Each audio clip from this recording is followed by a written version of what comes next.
Hello and welcome, मैं विवान और आप देख रहे हैं बॉलीवुड का hottest news show planet Bollywood news. हम एक बार फिर हाजिर हैं बॉलीवुड की और भी लेटेस्ट न्यूज एंड गॉसिप्स लेकर। So why wait, let's start with the headlines.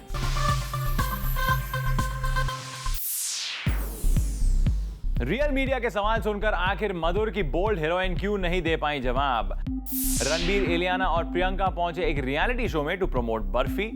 और दिखाएंगे आपको इस हफ्ते की वो 10 खबरें जिन्होंने क्रिएट किया maximum buzz during the week. Heroine film में एक बोल्ड हीरोइन का रोल प्ले करने वाली है करीना कपूर, पर जब एक इवेंट पर आई और हुआ उनका रियल मीडिया के सवालों से सामना तो हो गई उनकी बोलती बंद। क्यों और कैसे, let's take a look. Madhur Bhandarkar अपनी फिल्म्स में दिखाते हैं कि the heroine will be slightly aggressive, bold, manipulative. Madhur की ये बोल्ड, एग्रेसिव और मैनिपुलेटिव हीरोइन सिर्फ फिल्म में ही दिखाती है ऐसे कैरेक्टरिस्टिक्स, क्योंकि रियल लाइफ में मधुर की इस हीरोइन की हवा निकाल दी मीडिया के पूछे गए एक सवाल ने। आपका question is so unfair, I can not answer this question. आपका question is so unfair, I can not answer this question. अब आपको बताते हैं कि करीना को मीडिया का ये अनफेयर लगने वाला क्वेश्चन क्या था। दरअसल करीना से पूछा गया था उन्हीं की फिल्म के एक डायलॉग से जुड़ा हुआ एक सवाल, जहां वो हीरोइंस के एलए जाकर प्लास्टिक सर्जरी कराने की बात छेड़ती हैं। अब फिल्म में तो करीना धड़ल्ले से मीडिया को जवाब देकर चुप करा देती हैं, पर यहाँ रियल लाइफ में जवाब देने में करीना की हवा निकल जाती है। I cannot answer this question. I'm so sorry, but पर आपको लगता है कि आपके अलावा आपको लगता है या फिर सारी ही आर्टिफिशियल है अगर आप जवाब नहीं देती हैं? how can I cannot answer this question at all. लीजिए, मधुर की फिल्म की बोल्ड एग्रेसिव हीरोइन ने तो सरेंडर कर दिया, मगर मीडिया ने इतनी जल्दी करीना को नहीं छोड़ा। करीना पीछे हटी तो उनसे एक और बार पूछा गया। ज्यादातर एक्ट्रेस एलए जाती हैं, आप स्विट्जरलैंड जाती हैं और लंदन जाती हैं। करीना ने इस बार भी हंसी का सहारा लेकर बात टाल दी, मगर कहीं बेबो की इस हंसी में उन हीरोइंस के एलए जाके सर्जरीज कराने की बात का अग्रीमेंट तो नहीं, स्पेशली इस हीरोइन के लिए। खैर, जैसे तैसे बेबो ने बात इग्नोर करी और जब उनसे घुमाकर बात पूछी गई कि उन्हें कौन सी एक्ट्रेस सबसे नेचुरल लगती है, तो उसका जवाब भी उन्होंने सिद्धार्थ रॉय कपूर के सर पर डाल दिया। आप सिड रॉय कपूर से पूछे कि इनको कौन लगता है कि सबसे नेचुरल एक्ट्रेस कौन है। चलिए करीना, एक बात तो साफ हो गई कि आप अपनी फिल्म हीरोइन की हीरोइन से बिल्कुल भी नहीं मिलती। शायद बात सही भी है, पर्दे पर बड़े डायलॉग्स बोलना आसान है, मगर रियल लाइफ में उतना बोल्ड बनना is not everyone's cup of tea, and Bebo rightly agrees to this. Promo में दिखाया है कि लड़की काफी ओवर इमोशनल है, संकी है, तो मैं definitely I am not any of these things. Chetna Singh, zoom, Mumbai. Ranbir Kapoor along with his two beautiful gals PC and Ileana के साथ पहुंचे एक रियलिटी शो पर टू प्रमोट बर्फी। इवेंट की एक झलक देखिए हमारी इस स्टोरी में। Even without words, Ranbir does what he is best at, charming the ladies. मगर चाहे कैमरास के सामने तोड़ा आइलिना ने रणबीर का दिल, दोनों की ऑफ कैमरा केमिस्ट्री है काफी इंटरेस्टिंग। और सिंस आइलिना की डेब्यू फिल्म थी, रणबीर कर रहे थे उनकी मदद मीडिया से कंफर्टेबली बात करने में। अब क्वेश्चन पूछा जा रहा है आइलिना को और आंसर कर रहे हैं Ranbir. I guess maybe I hope it's good. Would you like to thank your parents? For my neck? I mean, I don't know who's your neck. parents. Yes, okay. Yes, I do thank तो my अपने parents माता most पिता definitely. शुक्रिया अदा करना चाहिए। ये मस्ती चलती रहती है ऑन एंड ऑफ कैमरा, चाहे वो नरगिस रही हो या अब आइलिना। Ranbir is known to always take good care of his leading ladies, and it was clearly evident. Well, yes, music does play an important character because I'm deaf and mute, and PC is autistic. She speaks, but she doesn't speak that much. She chooses not to speak that much. The film, it's told by Ileana's character's point of view. तो इलियाना का character सूत्रधार almost in a way film का है, लेकिन film के dialogues जो हैं वो प्रीतम के म्यूजिक से। Yeah, I think music is the essence of this film. You know, it just binds everything together. It's beautiful. मगर सिर्फ रणबीर ही नहीं, looks like even Priyanka has taken Ailina under her wing. हम लोग बहुत प्रोटेक्ट करते हैं इसको। मगर जब पूछा गया रणबीर को आइलीना का रोल पहले कटरीना करने वाली थी, तो रणबीर ने दिया अपना patent diplomatic answer. Where casting is concerned, बहुत सारी फिल्में since the inception of films, जब से हो रहा है कि you offer the film to someone, वो फिल्म नहीं करता, you offer to somebody else. Every film has its own destiny. And today after seeing this film, मुझे नहीं लगता कि इलियाना से बेटर ये कोई कर पाती, ये फिल्म झिलमिल का जो किरदार है किसी से कोई बेटर ना कर पाती है। आई थिंक बर्फी तो All right, Ranbir, we believe you. आप इतना कह रहे हैं, so there has to be something special about Ailina. We will have to wait and watch. For Rudrani Chaturaj, Zoom, Mumbai. And now for those who missed out on our show through the week, let's quickly take a glance at the top 10 stories of this week जिन्होंने अपने stars और अपनी news value से create की maximum limelight. Have a look. Salman और विवेक के 36 के आंकड़े ने काउंटडाउन पर बना ली है नंबर 10 की जगह, क्योंकि बहुत जल्द बॉक्स ऑफिस पर हो सकता है सलमान और विवेक का आमना सामना। जूम के इनसाइडर्स ने रिवील किया है कि इस क्रिसमस सलमान की दबंग 2 के साथ रिलीज हो सकती है विवेक की जिला गाजियाबाद। वैसे आने वाले दिनों में किसी टॉप खान को बॉक्स ऑफिस पर चैलेंज करने वालों में विवेक ओबरॉय अकेले नहीं हैं। इस रेस में अजय देवगन का नाम भी बढ़ चढ़कर सामने आ रहा है। सुनने में आया है कि अजय ने सन ऑफ सरदार को इस दिवाली पर SRK कटरीना की फिल्म के साथ उतराने की जिद पकड़ रखी है। इस रेस में सलमान खान की दबंग 2 के ऑपोजिट विवेक की फिल्म जिला गाजियाबाद को लाने की डेलिब्रेट एफर्ट सिर्फ और सिर्फ एक प्रमोशनल गिमिक ही लग रही है, क्योंकि it's not Vivek's cup of tea to challenge the roaring tiger Salman. पर विवेक ने रूमर के बतौर इस चैलेंज को कर लिया है एक्सेप्ट। इसका रिजल्ट विवेक के फेवर में आता है या नहीं, ये तो आने वाला वक्त ही बताएगा। लेकिन विवेक की स्टंट ने फिर से काउंटडाउन पर उनकी और सलमान की राइवलरी न्यूज के लिए एक जगह जरूर बना ली है।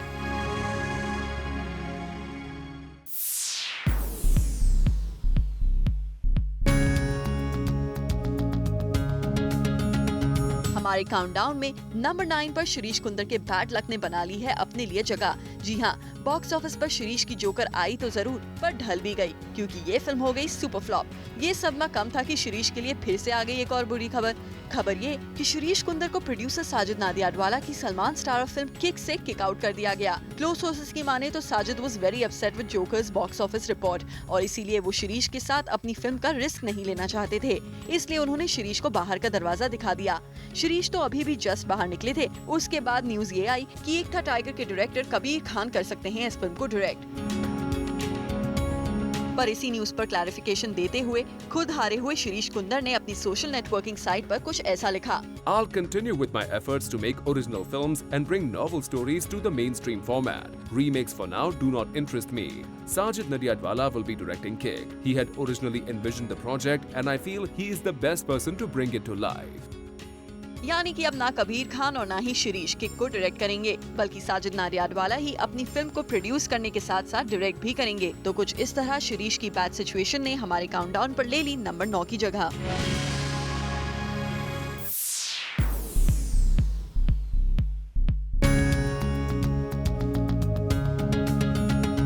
काउंटडाउन नंबर 8 पर हम खोलेंगे राज 3 के डायरेक्टर विक्रम भट्ट के पर्सनल लाइफ के राज। जूम पर विक्रम भट्ट ने बात की अपने और अमीषा पटेल के रिलेशन पर। हमने उनसे पूछा कि आखिर ऐसी क्या वजह रही कि उनके और अमीषा पटेल के बीच हो गया ब्रेकअप। तो इस क्वेश्चन पर विक्रम ने कुछ ये रिप्लाई किया कि हम एक दूसरे से बोर होकर दूर चले गए थे, तो इंस्पिरेशनल कुछ भी नहीं है उसमें।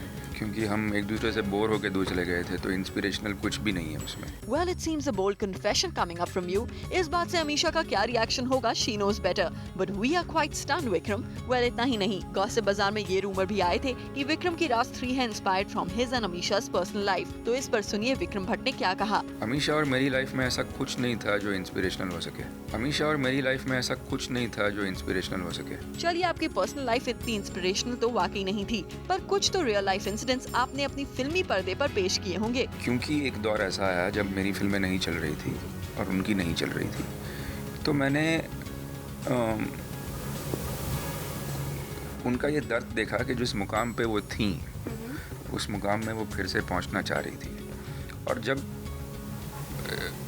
एक सब्जेक्ट एक डायरेक्टर और एक्ट्रेस का है, तो नेचुरली जो मैंने जी है उसकी कुछ फीलिंग्स तो आएंगे, कुछ इनसाइट्स आएंगे। लेकिन ऐसा नहीं है कि किसी इंसिडेंट हमने वहाँ से उठाया है या किसी को अमीषा के ऊपर पेश किया है। वेल, राज 3 के डायरेक्टर की इन राज भरी बातों ने मोस्ट डिजर्विंगली बना ली हमारे काउंटडाउन पर नंबर 8 की जगह।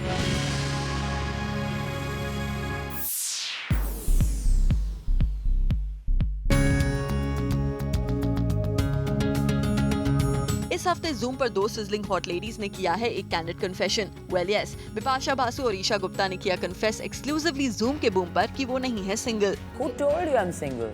Who told you I'm single? Who told you I'm single? There isn't, but I'm definitely in love, I can tell you that. I already said I'm in love with a man. Yes. इन दोनों actresses ने सबके सामने ये बात accept कर ली है कि अब ये दोनों सिंगल नहीं हैं। बात करें बिपाशा बासु की तो उनका तो long term boyfriend John Abraham के साथ ब्रेकअप हो ही गया और जॉन के साथ ब्रेकअप के बाद she was linked with Rana Daggubati and Josh Hartnett. पर इन दोनों में से आखिर कौन है वो शख्स जिसने बंगाली ब्यूटी बिपाशा का दिल जीत लिया है, ये बात अब तक रिवील नहीं हो पाई है। पर एक बात तो साफ है कि जॉन की तरह बिपाशा भी अपनी लाइफ में मूव ऑन हो गई है। And moving on to other leading actress Esha Gupta, जिन्होंने भी कन्फेस किया कि वो नहीं है सिंगल। पर ईशा का ये राज अब राज नहीं रहा, क्योंकि ईशा के ये कन्फेशन के बाद हमने खुलासा कर दिया कि आखिर कौन है ईशा का boyfriend. Well yes, Isha is dating socialite Firoz Gujral son Armaan Gujral. और कुछ यूं इन दो बोल्ड एक्ट्रेसेस के बोल्ड कन्फेशंस बन गए इस वीक के नंबर 7 बज़ मेकर।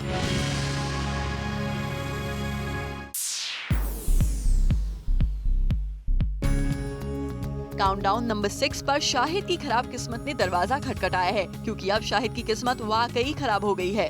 मेरी किस्मत ही खराब है, मेरी किस्मत ही खराब है। शाहिद की किस्मत इन दिनों उनका साथ नहीं दे रही है, क्योंकि शाहिद ने खो दिया है यशराज बैनर का एक बड़ा प्रोजेक्ट। दरअसल Shahid was selected for Manish शर्मा's next film under YRF title, पर इस फिल्म की शूटिंग में काफी डिले हुआ और इसकी वजह भी कुछ दिनों पहले शाहिद ने खुद बताई थी।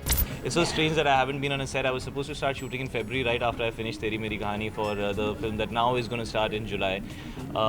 That's the film with Manish Sharma which Yashraj is producing, and unfortunately he fell ill and we're shooting most of the film in Jaipur, and now it's too hot to shoot out there, so we have to wait till the temperatures cool down a little bit to shoot there. यूं तो film की shooting सितंबर में शुरू होने वाली थी, लेकिन इस प्रोजेक्ट को और डिले कर दिया गया, जिसकी वजह से शाहिद ने इस फिल्म से बाहर निकलना ही बेहतर समझा। ठीक उसी तरह जैसे वो विशाल भारद्वाज की फिल्म मातृ की बिजली का मंडोला से बाहर हुए थे। पर इस तरह धीरे धीरे शाहिद अपने पैरों पर खुद कुल्हाड़ी मार रहे हैं, क्योंकि साशा के हाथों से जा रहे हैं बड़े बड़े प्रोजेक्ट्स, और शाहिद के इस लॉस ने बना ली हमारे काउंटडाउन पर नंबर 6 की जगह। प्लैनेट बॉलीवुड न्यूज में फिलहाल वक्त है एक छोटे से ब्रेक का, पर अब कहीं मत जाइएगा, क्योंकि ब्रेक के बाद रखेंगे हमारा weekly countdown continued.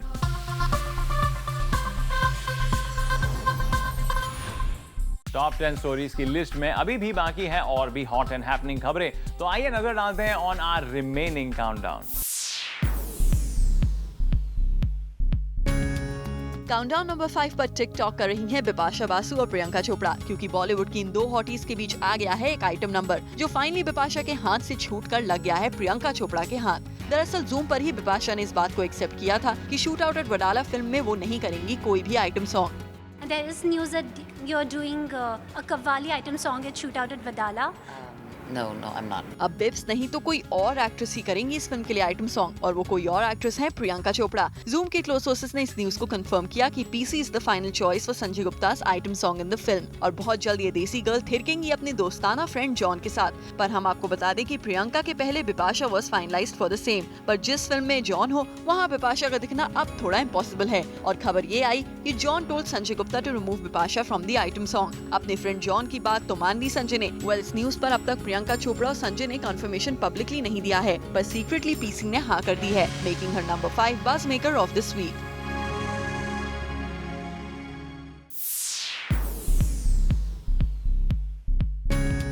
Countdown number 4 पर सलमान और कटरीना की मजबूत जोड़ी ने बना ली है जगह, और इन दोनों का ये मजबूत रिलेशन हमें देखने मिला इस हफ्ते एक फुटवेयर ब्रांड की एड में।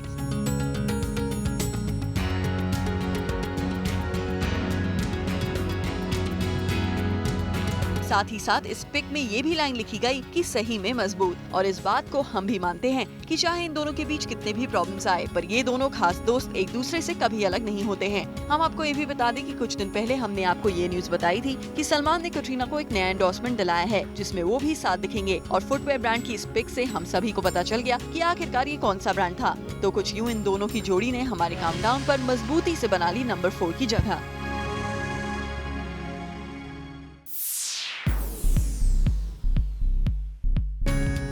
काउंटडाउन नंबर 3 पर अर्जुन की राजनीति हुई फेल, यानी कि उनके हाथों से उन्होंने खो दी एक अच्छी फिल्म। और ये फिल्म है बिग बी की सुपर डुपर ब्लॉकबस्टर हिट जंजीर की रीमेक। जी हाँ, अब अर्जुन रामपाल नहीं दिखेंगे जंजीर के रीमेक में। अर्जुन अब नहीं बनेंगे शेर खान। खबरों की माने तो फिल्म जंजीर से अर्जुन रामपाल को बाहर का रास्ता दिखा दिया गया है। इतना ही नहीं, अर्जुन रामपाल ने इस वीक इस न्यूज को कंफर्म भी किया और इसकी वजह डेट्स इश्यूज बताई। Yes, unfortunately, I'm opting out of Zanjeer. The dates were clashing with Nikhil Advani's film. It was getting too cut to cut for me. साथ ही जूम को ये भी पता चला कि उनकी जगह बॉलीवुड के हल्क मैन संजय दत्त को साइन कर लिया गया है। क्लोज सोर्सेज की माने तो अब Sanjay will be seen playing the character of प्राण। संजू बाबा प्ले करेंगे शेर खान का रोल। दरअसल इस फिल्म के लिए डायरेक्टर अपूर्व लाखिया ने पहले ही संजय दत्त का नाम सजेस्ट किया था, but due to Sanju's ill health Sanjay chose to opt out of the film और तभी ही ये रोल अर्जुन रामपाल को दिया गया। सुनने में तो ये भी आया था कि अर्जुन ने इस फिल्म के लिए अपनी बॉडी पर भी वर्कआउट करना शुरू कर दिया, पर इतनी कसरत करने के बावजूद उनके हाथ से ये प्रोजेक्ट छूट गया और संजू की झोली में आ गिरा और ये दोनों बन गए इसी तरह अपने गेन और लॉस के लिए इस वीक के नंबर 3 बज़ मेकर्स।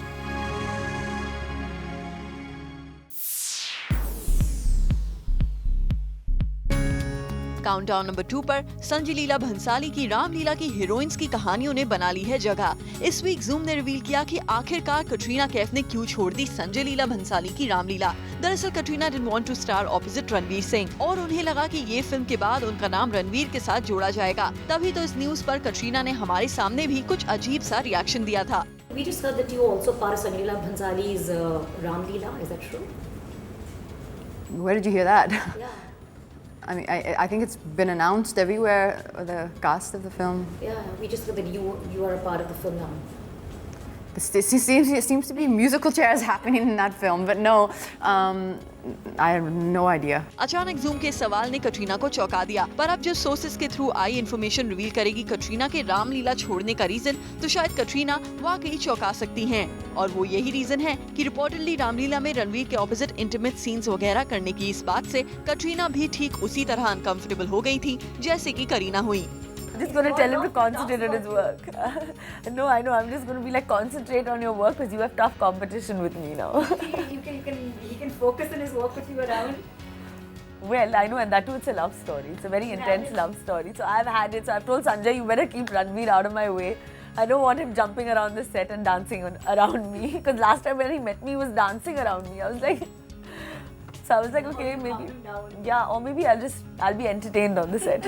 जी हाँ, बॉलीवुड के ये दोनों टॉप एक्ट्रेसेस रणवीर सिंह के साथ नहीं करना चाहती हैं काम और इन दोनों एक्ट्रेसेस को है दिक्कत रणवीर से ऑन स्क्रीन रोमांस करने में और इसी वजह से कटरीना ने इस फिल्म से ऑप्ट आउट कर लिया। जहाँ कटरीना ने इस फिल्म को छोड़ा तो वहीं दीपिका ने इस फिल्म के लिए ऑलमोस्ट हाँ भी कर दी है और इसी तरह कटरीना का ये surprising reason to opt out of Ramleela बना देता है उन्हें इस वीक का number 2 buzz maker.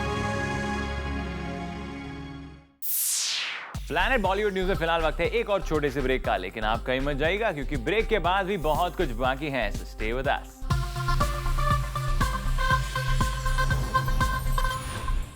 Welcome back. Finally the time has come जब हम आपको बताएंगे कि इस वीक के टॉप स्टोरीज काउंटडाउन में नंबर 1 स्लॉट पर राज कर रहे हैं कौन से star. We are sure that you are equally eager, so let's take a look.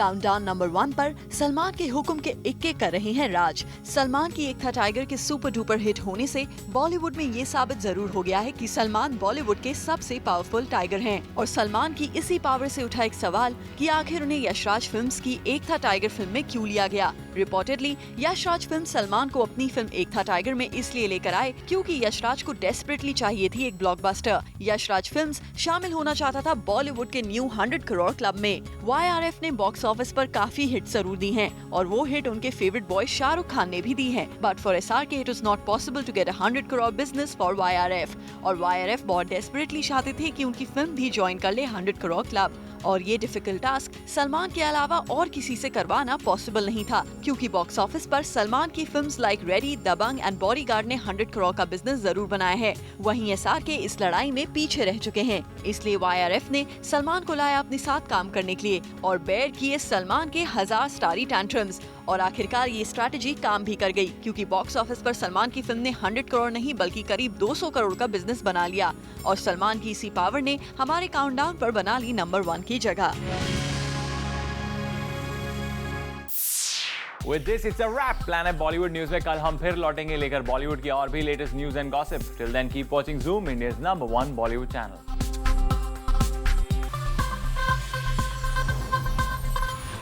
Hi, this is Vivan. Subscribe to Zoom TV's channel on YouTube and zoom into fresh Bollywood news and entertainment. Just visit www.youtube.com/ZoomTV.